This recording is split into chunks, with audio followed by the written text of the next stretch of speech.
और इस वक्त की सबसे अहम खबर हरियाणा से यह खबर है। हरियाणा के वरिष्ठ आईएएस अधिकारी अशोक खेमका का किसानों पर बड़ा ट्वीट सामने आया है और बहुत बड़ी बातें उन्होंने अपने ट्वीट के जरिए रखने की कोशिश की है। उन्होंने लिखा है, पंजाब हरियाणा में धान और गेहूं की सरकारी न्यूनतम समर्थन मूल्य खरीद पर आढ़तियों को एक साल में करीब 2000 करोड़ का कमीशन सरकारी खजाने से मिलता है। किसानों का भुगतान सीधे नहीं होता बल्कि आढ़तियों के मार्फत ही होता है। कुछ बातें समझ से परे होती हैं।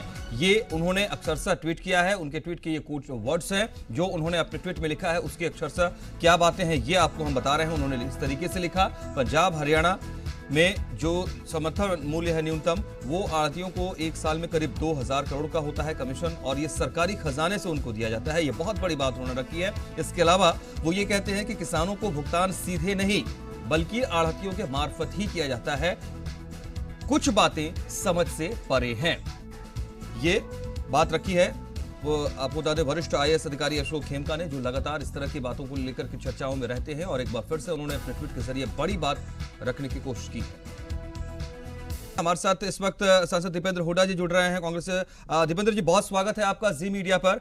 ये एक बड़ा आरोप एक तरीके से इशारे के तौर पर किया है अशोक खेमका जी ने फिर से कि कैसे इसको देखा जाए कि करीब 2000 करोड़ कमीशन सरकारी खजाने से आढ़तियों को मिल रहा है और डायरेक्ट भुगतान किसानों को नहीं हो रहा है, यानी यहां भी कुछ है, कुछ बातें समझ से परे हैं। दीपेंद्र जी देखिए, जो सबसे बड़ा मुद्दा है ज्वलन, वो मुद्दा ये है कि संसद जो शुरू हो रही है अगले 1-2 दिन में, उसमें 3 अध्यादेशों को कानून बनाने के लिए सरकार आगे बढ़ेगी जी। इस समय टाइमिंग देखना जरूरी है। कोई भी कुछ कहेगा तो अभी उस मुद्दे को उलझाने के लिए अगर कोई जो है सबसे महत्वपूर्ण मुद्दा है वो जो 3 अध्यादेश हैं, उन 3 अध्यादेशों के माध्यम से न्यूनतम समर्थन मूल्य और मंडियों के सिस्टम को क्यों कमजोर करने की तरफ सरकार कदम उठा रही है, जिसको लेकर पूरे हरियाणा और उत्तर भारत के किसानों में व्यापक रोष है। और उस मामले में सरकार स्पष्टीकरण दे, क्योंकि न्यूनतम समर्थन मूल्य के बिना पहले सरकार का जो है किसान का काम नहीं चल सकता। अगर हम निजीकरण की तरफ जाएंगे और न्यूनतम समर्थन मूल्य को धाराशाही करने का काम करेंगे तो ये स्वीकार्य नहीं है। अभी मैं मुख्य मुद्दा यही है, किसान आंदोलन का भी ये मुद्दा है और हम लोगों के विरोध का भी ये केंद्र बिंदु है।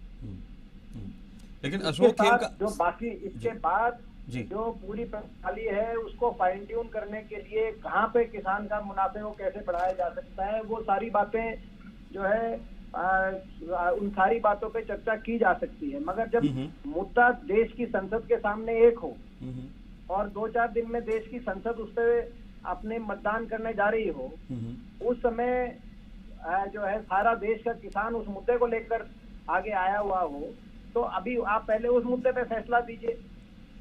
और इसीलिए हमारी पार्टी का और हमारा और हुड्डा साहब का हमारा खुल के पूरा समर्थन किसानों के साथ है 3 अध्यादेशों के मामले में जी। और हम संसद में, हालांकि हरियाणा में 15 सांसदों में अकेला मैं ही एक विपक्ष का एकमात्र सांसद रहूंगा, मगर संसद में इसका हम पुरजोर विरोध करेंगे। ठीक है दीपेंद्र जी, लेकिन अशोक खेमका ने जो पूर्व आईएएस है वो इशारा इसी तरफ कर रहे हैं। वो कह रहे हैं अपनी बातों में कि किसानों को सीधे भुगतान नहीं हो रहा है, सरकार कहती है कि डायरेक्ट हम उनको पेमेंट करते हैं और कुछ बातें समझ से परी हैं, यानी और कुछ इशारा करना चाह रहे हैं शायद अशोक खेमका। क्या देखिए, उन्होंने क्या कहा है वो मैंने उसको ध्यान नहीं दिया।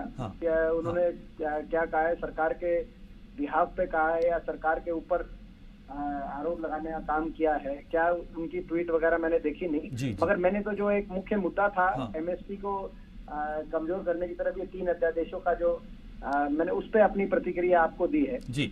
ठीक है दीपेंद्र जी, एक माहौल बन रहा है, लेकिन आज भी जो ओम प्रकाश धनखड़ ने संभवतः जो बैठक की है उसमें ये बात सामने आ रही है कि संशोधन या किसानों को की जो मतलब दिक्कतें हैं, उनकी जो परेशानियां हैं उसको दूर करने की तरफ हम विचार करेंगे और इस मसले पर भी शायद केंद्र से भी बात होगी। तो क्या ये माना जाए कि सरकार जो है इस दिशा में आगे बढ़ने वाली है?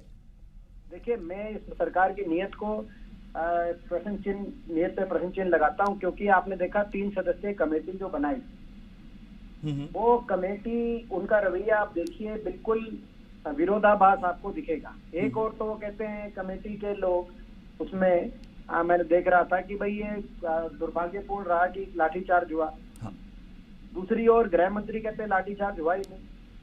ये दुष्यंत चौटाला जी के भाई कहते हैं दिग्विजय की ये लाठीचार्ज का जांच पे होनी कोई चाहिए। इंक्वायरी होनी चाहिए। तो हम्म। ये सरकार यही तय नहीं कर पा रही कि ये लाठीचार्ज हुआ नहीं हुआ, कैसे हुआ। सारे पूरी देश ने देखा, सारी देश के सामने, मीडिया के सामने लाठीचार्ज हुआ और पूरे देश ने इसकी निंदा करी। मगर ये कमेटी, 3 मेंबर की कमेटी कहीं ना कहीं मलम लगाने का काम करती दिखाई दे रही है। दूसरी ओर 3 सदस्यीय कमेटी ने ये भी कहा कि हमने किसानों को इसकी 3 अध्यादेशों की खूबियां बताने का, अभी तक जो इसमें बहुत पॉजिटिव पॉइंट हैं वो किसानों तक नहीं पहुंचे गए हैं और हम उनको पहुंचाने का प्रयास करेंगे। तो ये कमेटी ये तय करे कि ये 3 अध्यादेशों की मार्केटिंग करने के लिए कमेटी बनी है या किसान की आवाज जो है, किसान की सारी मांग और जायज मांगे हैं किसान की। मैं आपको बताऊं जो है, बिल्कुल जैसे मैंने कहा कि न्यूनतम समर्थन मूल्य और मंडी की प्रक्रिया को कमजोर किया जाएगा तो किसान का बड़ा अहित होगा, नंबर 1। नंबर 2, कॉन्ट्रैक्ट फार्मिंग में अगर बड़ी कंपनियां आ जाएंगी तो जो छोटे ठेकेदार किसान हैं वो अनएम्प्लॉयड हो जाएंगे, वो कहीं ना कहीं इन बड़ी कंपनियों के ही की नौकरी में आ जाएंगे, जिससे देश के अंदर एक बड़ा एंटरप्रेन्योर का जो एक वर्ग है, जो छोटे किसान ठेका लेता है, जो वो बेरोजगारी की तरफ कहीं ना कहीं बढ़ेंगे। नंबर 3, जो ये अपना एसेंशियल कमोडिटी एक्ट के अंदर जो संशोधन किया गया है, इसकी वजह से जो जिन लोगों के पास कैपेसिटी है वो बहुत मात्रा में अगर अनाज और बाकी किसान की उपज को स्टोरेज करेंगे बिना रोक टोक के, तो कहीं ना कहीं उनको तो फायदा होगा प्राइस फ्लक्चुएशन का। मगर जिस किसान के, गरीब किसान के पास बहुत बड़ी स्टोरेज की कैपेसिटी नहीं है, वो प्राइस फ्लक्चुएशन का फायदा नहीं उठा पाएगा। तो ये बड़े जायज कंसर्न है और जायज मांग है किसानों की। ये कमेटी ये तय करे कि ये इन मांगों के साथ है या अध्यादेशों के साथ है, और अध्यादेशों की मार्केटिंग किसान को करने के लिए इनको जिम्मेदारी लगाई गई है। तो मुझे बीजेपी की जो नीयत है, जो सरकार की जो नीयत है, उस पर प्रश्न चिन्ह लगता है और स्पष्ट हो जाएगा। जैसे मैंने कहा कि आज से 2-3 दिन के बाद ये लोकसभा में आएगा और उसके 2-3 दिन के बाद राज्यसभा में, तो अगले हफ्ते में इनकी क्या नीयत है, ये इन अध्यादेशों को में कुछ परिवर्तन करके लाते हैं। दीपेंद्र जी, मैं चाहूंगा कि आप सारी चीज सर, आप दीपेंद्र जी, मैं चाहता हूं कि आप मेरे साथ रहें कुछ देर और। Sir, Lakshman Yadav ji BJP MLA हमारे साथ इस वक्त जुड़ रहे हैं। लक्ष्मण जी, बहुत स्वागत है आपका जी मीडिया पर। अशोक खेमका का ट्वीट आपने पढ़ा क्या? आपने ये देखा कि वो कह रहे हैं कि किसानों को सीधा ट्रांसफर पैसा नहीं हो रहा है, कमीशन जो आप दे रहे हैं वो अलग है मसला, बीच में और मार्जिन के आड़ती ले जा रहे हैं और कुछ बातें समझ से परे हैं। आपने देखा क्या? नहीं, मैंने देखा नहीं, लेकिन मुझे अभी अभी जानकारी में अभी अशोक खेमका के तेवर तो सर आप जानते हैं क्या हैं, और वो कह रहे हैं एक बार फिर से कि कुछ बातें समझ से परे हैं। दीपेंद्र हुड्डा भी हमारे साथ हैं, वो भी इस मसले को जो है किसान अध्यादेश से जोड़ते हुए भी देख रहे हैं। क्या लक्ष्मण जी आप कहेंगे इस पर?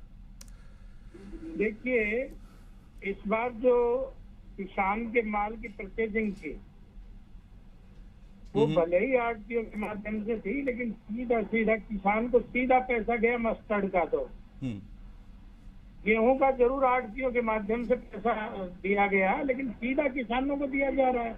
धीरे धीरे उन परिस्थितियों को ठीक किया जा रहा है। हो सकता है मेरी जानकारी में वो चीज नहीं हो जो खेमका जी कह रहे हैं, और क्या कह रहे हैं मैं ट्वीट कर लेता तो मैं उसको विस्तार से आपके बीच कह पाता। नहीं, इशारा इसी तरफ है। वो कह रहे हैं कि जो न्यूनतम समर्थन मूल्य है उसमें करीब करीब साल भर में 2000 करोड़ का कमीशन तो सरकारी खजाने से मिल रहा है आड़तियों को, जो बीच में लोग हैं। इसके अलावा सीधा भुगतान नहीं है, आड़तियों के मार्फत से आप वो भुगतान भी कराते हैं, तो जाहिर सी बात है कुछ मार्जिन फिर वहां पर जा रहा है आड़तियों के पास। मतलब डायरेक्ट पेमेंट अगर आप करेंगे तो किसानों का फायदा होगा, और आप अध्यादेश जो लेकर के आ रहे हैं उसमें भी आपका कंसर्न यही है। लेकिन इसी पर सवाल उठ रहे हैं, चाहे आप विपक्ष के तौर पर कहें, चाहे ये सरकारी प्रशासनिक अधिकारी कह रहे हैं, सवाल उठ रहे हैं आपके किसानों के नीति को लेकर के। मेरा सर आग्रह यही है आपसे इस बात में, जो हमने सीधे सीधे किसानों के खाते में पैसा गया है, जो मस्टर्ड का इस बार हमने परचेजिंग कराई ना सरसों की, तो इसका सीधा सीधा किसान के खाते में गया है, उसमें आड़तियों का कोई लेना देना नहीं रहा। दूसरा, गेहूं में जरूर आड़ती बीच में थे, आड़तियों के माध्यम से पैसा किसान को गया है, वो मैं सहमत हूँ इस बात से। लेकिन इसमें किस तरह का गल्लूगारा होता है ये तो डिटेल जानने के बाद ही पता चलेगा, इंक्वायरी का विषय है। और आपने ठीक है ये बताया है।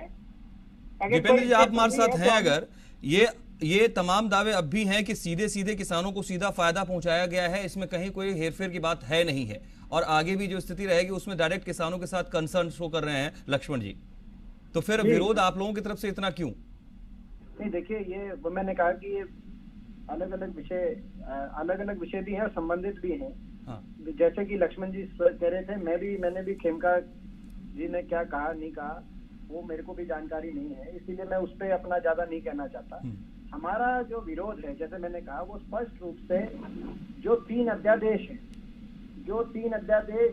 उनके अंदर जो ये प्रमुख खामियां हैं, जिन अध्यादेशों के माध्यम से सरकार कृषि क्षेत्र को निजीकरण की तरफ सौंपने की तैयारी में है जी, वहां हमें लगता है कि किसान के भविष्य को सुरक्षित करने के लिए उन अध्यादेशों के अंदर किसानों की मांगों को स्वीकार करना चाहिए, उन अध्यादेशों को वापस लेके उनमें व्यापक संशोधन होने चाहिए, ताकि मंडी खरीद व्यवस्था, न्यूनतम समर्थन मूल्य पे गारंटीड खरीद व्यवस्था यूं की तू बनी रहे और मजबूत ये व्यवस्था हो।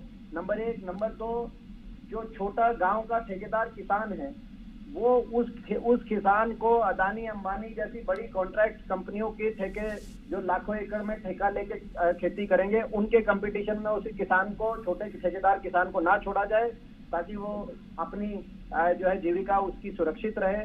नंबर 3, जो ये जो स्टोरेज कैपेसिटी का जो के नियमों को में ढील देने की तैयारी की जा रही है, इससे बिचौलियों का फायदा ना हो, ताकि प्राइस फ्लक्चुएशन, जिसके पास स्टोरेज है केवल वही इस चीज का फायदा उठाए, बाकी किसान इसमें कहीं ना कहीं, किसान और ग्राहक दोनों इसमें कहीं ना कहीं दोनों को नुकसान हो प्राइस फ्लक्चुएशन का। तो ये हमारी प्रमुख, जो सबसे बड़ी बात तो न्यूनतम समर्थन मूल्य और मंडी व्यवस्था की है। अच्छा, इसमें मैं एक और बात आपको कहना चाहूंगा, जो पंजाब और हरियाणा किसान से संबंधित है, और लक्ष्मण जी मेरे क्षेत्र से हैं, वो भी इस बात को क्योंकि अपनी सरकार तक पहुंचाने का काम करेंगे। देखिए, इस साल एफसीआई का बजट जो है उसमें कटौती की गई है। एफसीआई के बजट में लगभग 73,000 करोड़ की कटौती की गई खरीद के बजट में, अनाज की खरीद के बजट में। नंबर 1। नंबर 2, ये कहा गया है कि पंजाब और हरियाणा से जो गेहूं और धान की जो खरीद हो रही है, वो उसकी आवश्यकता नहीं है, उतनी खरीद की आवश्यकता नहीं है, उसको धीरे धीरे कम किया जाना चाहिए। तो ये हमारे दोनों प्रदेशों को के किसान के लिए ये बड़ा घातक होगा। एक तरफ आप प्राइवेट खरीद पूरे देश में शुरू करने के तरफ कदम बढ़ा दें और हमारी यहाँ से खरीद अगर कम कर दें, तो इसका तो नुकसान सीधा पंजाब हरियाणा किसान को होगा।